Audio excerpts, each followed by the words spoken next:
This show is brought to you in part by viewers like you who joined a Patreon or become YouTube members. Thank you. And if you could, hit the like button and subscribe if you want more Browns-focused content.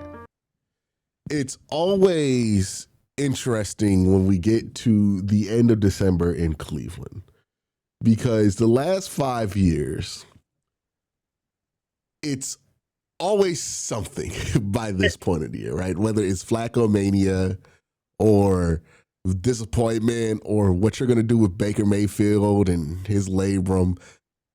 Christmas time has been consistently a canon event for this franchise.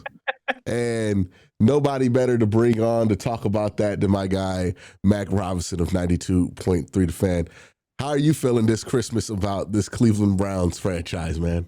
Man, it's something. I mean, like seeing how this team and it's felt like this way the last couple of years, especially. It feels like you have like 5 seasons or like 5 eras of like packed into 1 year, like each of the last couple of years.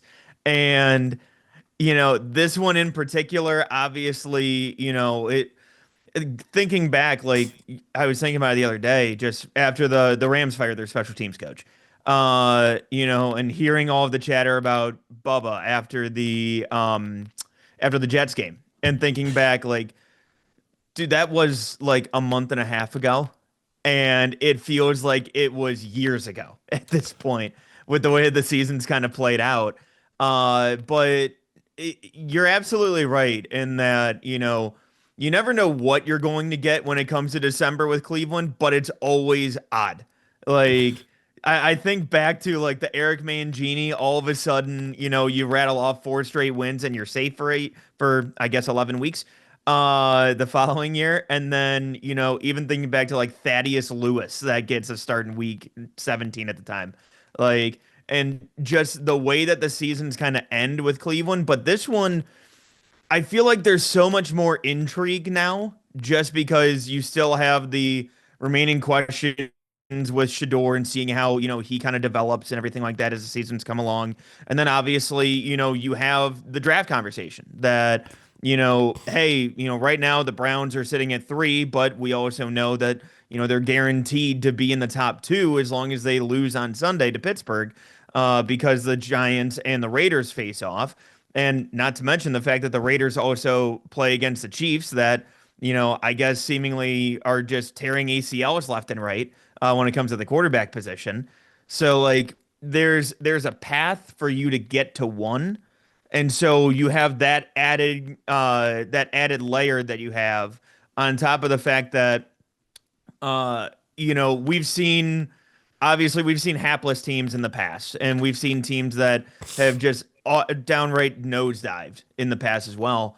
And I look at this team, especially, and watching the game on Sunday, the guys are still trying hard. And I know it's going to be one of those things where it's like, yeah, that's what you expect out of your players. You should be playing hard, all this stuff. And I hear the fans call in every day when it comes to all of that. But in terms of this coaching staff, usually we see teams, Cincinnati, that quit on their coaching staff. And at this point, we haven't seen that yet from the Kevin Stefanski, led coaching staff here as well. So there's so much intrigue for me personally that I see from this team down the stretch. And the fact that we only have 2 games to go and there still are a lot of questions that need to be answered, I think is really interesting, especially with where the team is at this point. Yeah, I've been at an interesting place with the Kevin hire, well, with the Kevin decision, right? Because a lot of people, they don't want to do it because there's no big name you can jump to immediately. But for me, it's like if you're looking to hire somebody, right? Like let's just go to regular life. Mm. You're firing somebody because they're not doing the job. And then you're looking for somebody, you're trying to search for somebody that you think can do the job, right? It's not, everybody doesn't get fired. Like if you're at your job, you don't get fired, then they like, oh, well, we know what audio guy we want to bring in, right? Like it's like, no, you get fired and then they figure it out afterwards, right? And there's been this hesitancy to do anything about Kevin because they're like, oh, what are we going to do afterwards? And I'm like, that's what the process is about, right? Like you got to trust your process. What do you feel about Kevin, his job security? Because there's all the stuff that people think is going to get him fired. And I've been a big proponent of this. It's never that shit with Kevin. I think it comes down to this simple thing, right? Run game has been pretty unimaginative for 4 years. Mm-hmm. The designs have not been what you wanted. And every attempt to evolve this offense for the last 3 seasons has fallen flat on its face. Yes. Right? Like those are the two things that Kevin can't really rectify with. Is he going to get fired because he lost the locker room? No, right? No, I don't think he has lost the locker room. I think Kevin is a competent coach. But I think what Kevin has failed to do is evolve or elevate what he's done. And it kind of makes me wary of like when you hire somebody, maybe let's not go for the trend, right? Which was what Kevin was, wide zone guy. He could do the trend really well because once that trend went out, he had nowhere to pivot to. Real quick, just want to let you guys know Sleeper has a new offer here. They're offering a free $20 entry, no deposit required. And also, if you're a first-time user, you also will receive a 100% match on up to $100 when you use the promo code Worst Take. Again, $20 free, no deposit required. Plus, first-time users also receive a 100% deposit match up to $100. Join Sleeper. Yeah. And I think you're absolutely right there because what makes me question Kevin's job security at this point right now, right? At least from what I've seen and everything like that too. I'm obviously I'm not in the building every day. I don't see how the meetings go or anything like that. But my bigger thing just from my purview is just the fact that like let's just be honest about it. The one thing that everybody talks about when it comes to Kevin Stefanski and his greatest strength is his play calling. And he's an excellent play caller. He's able to dial up a lot of different things and again just when it comes to sequencing and everything like that, he's usually pretty good. But this is now the second straight year that you have had you've given up your play calling to an offensive coordinator midway through the season, and that's your biggest strength. Like that's the one thing that's your calling card. That's why you got coach of the year a couple of times here is that, dealing with all these different quarterbacks and everything like that. But seemingly the last 2 years, especially, it's your offense. And even going back to 2024, as soon as Deshaun Watson gets hurt, all of a sudden he gives up the play calling and hey, this is the Ken Dorsey offense. Take a look and see what the Ken Dorsey offense results give you, whether it's Jameis Winston or whoever the hell is in there. And then this year, the big narrative throughout this offseason was we're going back to Kevin's offense. We're going back to Kevin's offense. Everybody's excited about Kevin's offense. Look at how good it looked in 2023.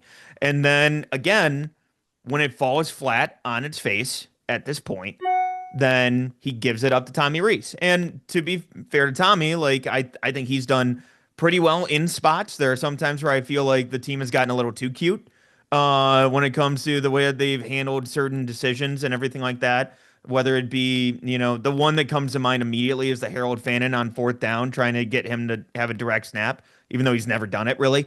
So again, attempting to try to have certain things where maybe you're getting a little too cute, but again, it's your biggest strength. And the reason why they brought him in is because he's a great play caller. Mm-hmm. And he's able to develop quarterbacks. And we've seen throughout this year, and even, to an extent, DTR, I know he's a fifth round pick. I know it's going to sound like I'm talking out of both sides of my mouth when I say this, but DTR, fifth round pick, developmental guy, didn't develop at all. And then again, you bring in Dylan Gabriel this year, and it seems like every single week that he starts, he regresses further and further back. And then you obviously have Shador, who, again, Shador has been working with Stefanski every single day. And he has been doing the individual one-on-ones with Shador throughout this time. And again, Shador has looked good in spots, and you can see the development there week after week. But at the same time, again, like you said, it's the ability to adapt your offense. And again, it looked good in 2020. And again, the rest of the league caught up to it. I know I've read articles about how, defenses are evolving so quickly now year to year that, you see even Kyle Shanahan, every single year is tweaking major parts of his offense to adjust to what he sees from defenses in the previous season to try to get ahead of that. And so what we've seen from Kevin is a lack of adjustment. We've seen him give up the play calling in back-to-back seasons. And again, when you have a combined 6 wins and you give up your core strength of why you were hired, that's not great. That's not good when that's the main reason why you were brought in. And like you said, you're brought in to do a job. And so for me, it's if that's the main reason why you were brought in, I can't justify really bringing you back at that point. And to your point, avoiding, going for the trend, the way that what I'm looking at and what I'm interested in when it comes to a coach, personally, if you call plays or if you call plays on offense or defense, whatever, I do not care. Mm-hmm. For me, it's I want to have the greater CEO type where I want to have the guy that's able to manage through offense, defense, whatever. He's able to just oversee and manage everything rather than having that on your plate to have to worry about throughout the game as well. What do you think is the best fit for a head coach style now that we're entering this like Andrew Berry era, right? Where it's like Andrew's going to be pretty much in charge of things. Like, what kind of coach do you think fits best with him? And do you think there's going to be like any patterns that start to emerge?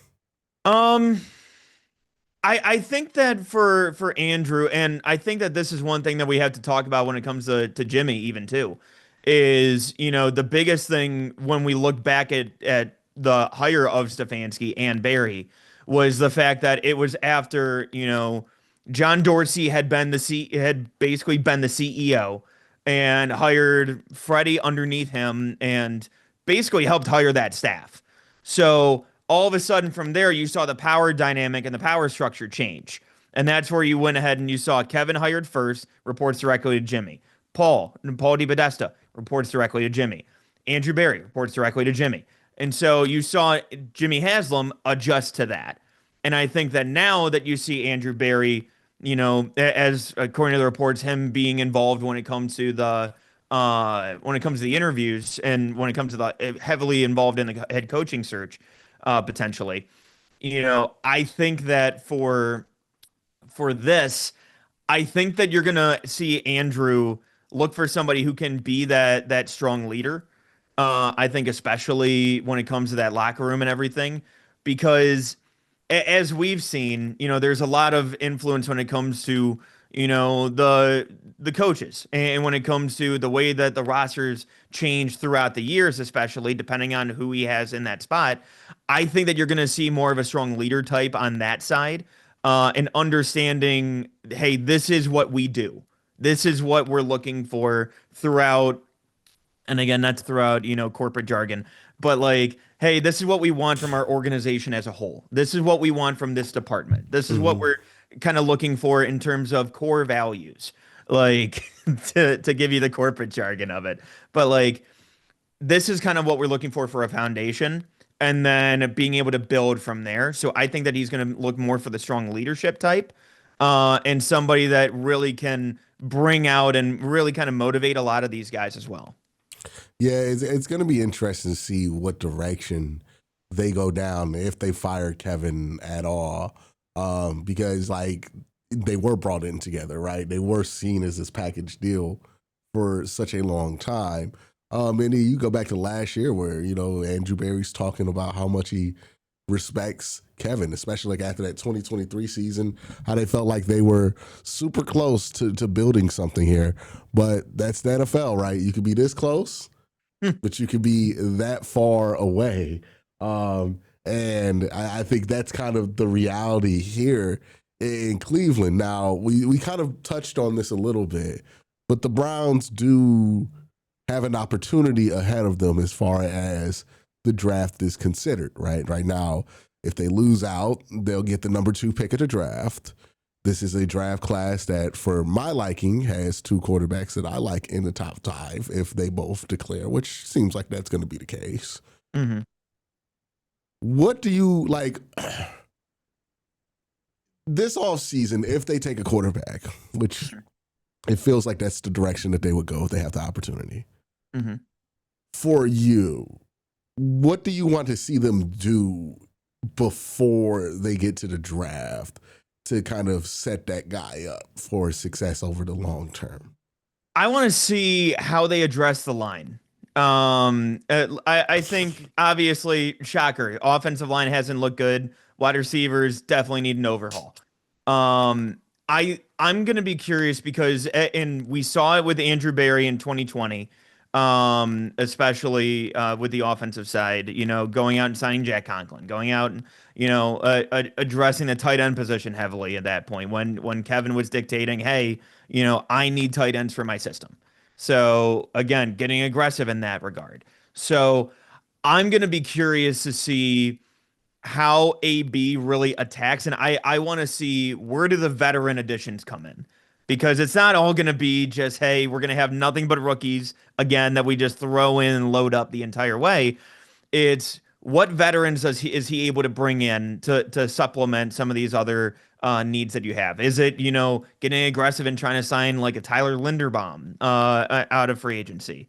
Is it, somebody like AJ Brown in a via trade or something along those lines? Like again, trying to find some kind of a veteran that you're able to jump in on to also help supplement because again, going into that 2020 draft, the only glaring need that AB really didn't address going into that draft was left tackle. And it was painfully obvious that they were going to go with left tackle to start that class.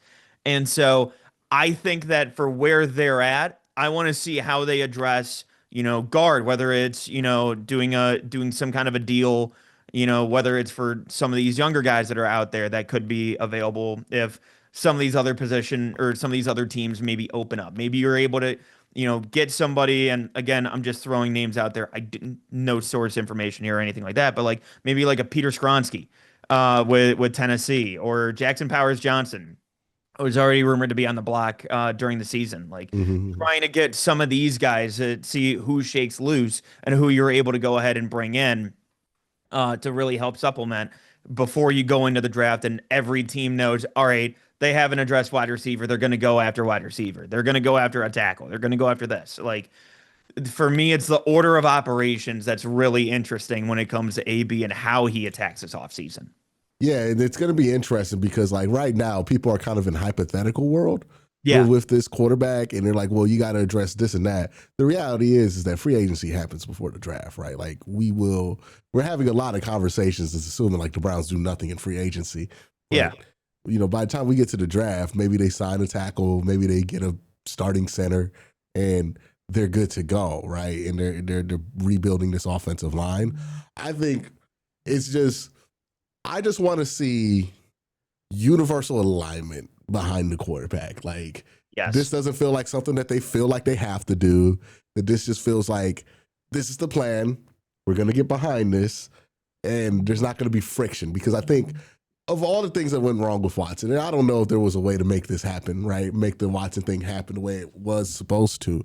It never felt like that was the plan. It kind of felt like that's what ended up happening, right? Yeah. And I think that's why nobody's been like specifically fired because of it, because they all understand like the circumstances that unfolded were kind of crazy, right?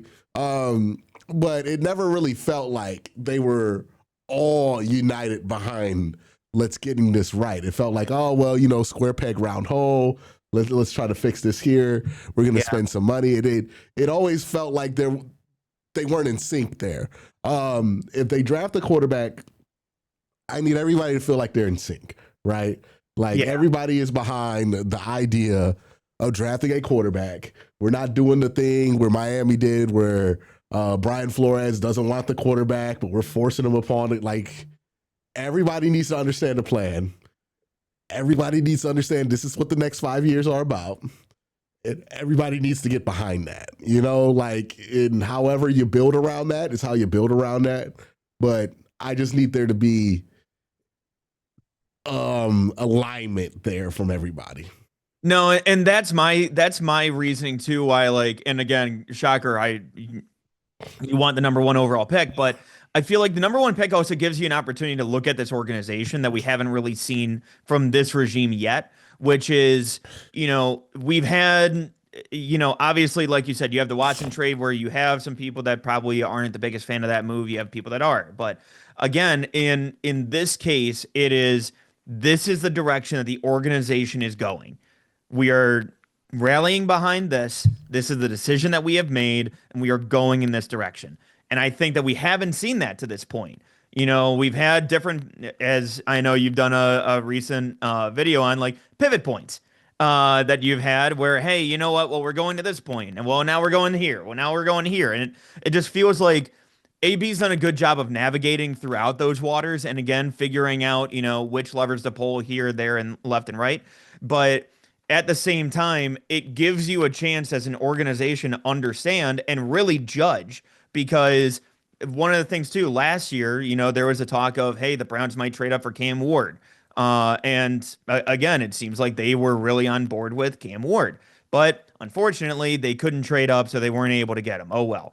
But it's one of those situations where nobody can trade up in front of you. Nobody can nobody can, take away your guy, can, go ahead and take this player off the board right before you get up on the pick. Like, no, this is an organizational decision that we're making. And it's the reason why for me, I look at John Dorsey and I say you had every player on the board available to you.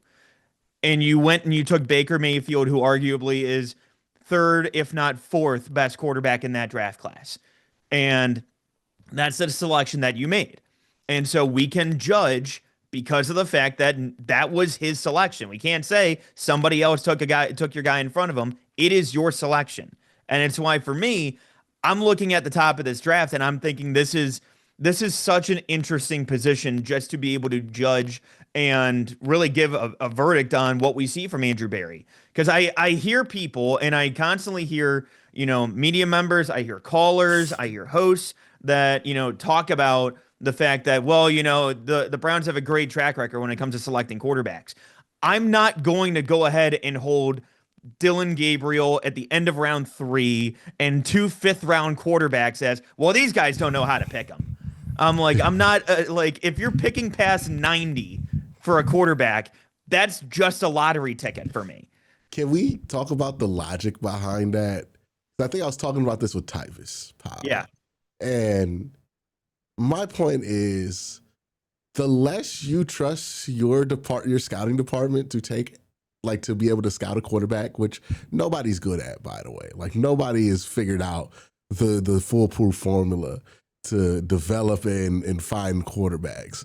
But it's like, you would think, hey, the better the prospect you would want to go after, because you don't want to have to lean on your scouting department. Like, when you're trying to draft a quarterback in the 4th or 5th round, you're trying to hit home runs. Like, you're trying to hit, like, you're really leaning on that scouting department real heavily. When you're drafting a quarterback in the top 5, you're saying, this is a better prospect who can withstand things not being perfect, right? Mm-hmm. Like, that's what you're saying. So, like, when people go, well, do you trust these guys to take a quarterback?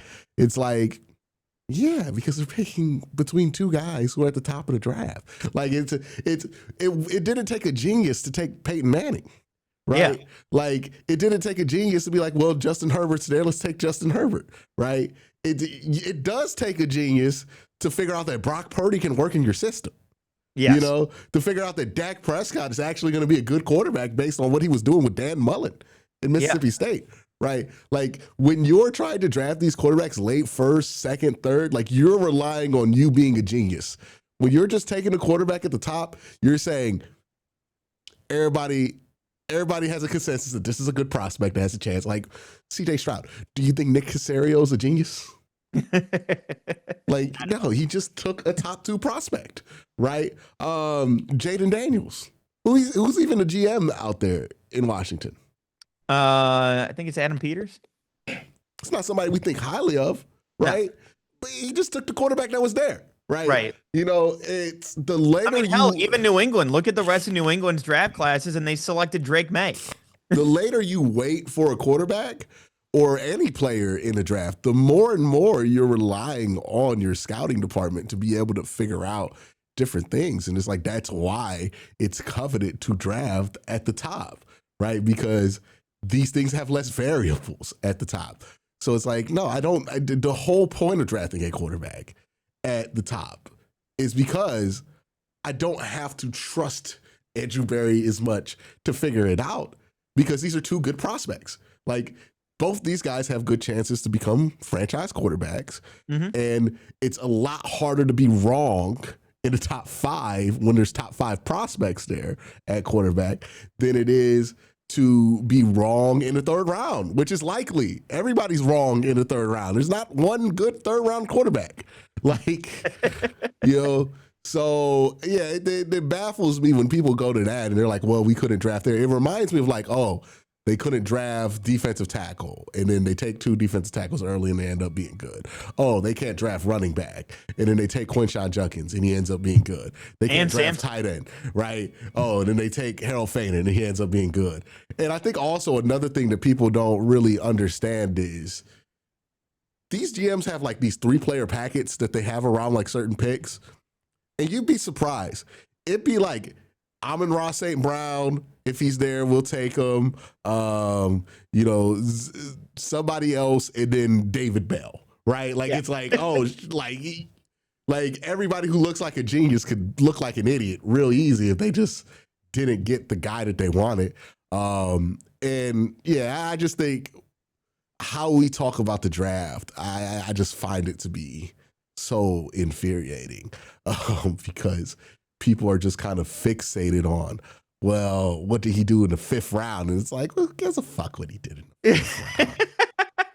Well, like, and it's funny too because you mentioned that, and I still think back to 2016, where the Browns selected Cody Kessler and Hugh Jackson came out and said, "Trust me." People don't realize that the pick before, Belichick jumped up, traded up, because he knew that the Browns were were looking to potentially select Jacoby Brissett. Mm-hmm.